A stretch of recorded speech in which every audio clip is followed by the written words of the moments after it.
প্রিয় সম্মানিত দর্শক, এটি কক্সবাজার এক্সপ্রেস ট্রেন। আর এই কক্সবাজার এক্সপ্রেস ট্রেনটি কক্সবাজার রেল স্টেশন এরিয়া থেকে ছেড়ে যাচ্ছে চট্টগ্রাম এবং ঢাকার উদ্দেশ্যে। এখন ঘড়িতে সময় দুপুর 12টা 35 মিনিট।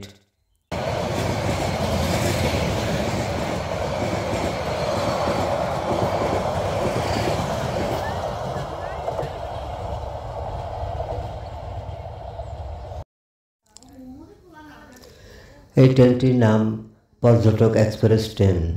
ঢাকা চট্টগ্রাম হয়ে এই রামু রেল স্টেশন পেরিয়ে সরাসরি চলে যাচ্ছে কক্সবাজার আইকনিক রেল স্টেশনের দিকে। এখন ঘড়িতে সময় বিকাল 3টা।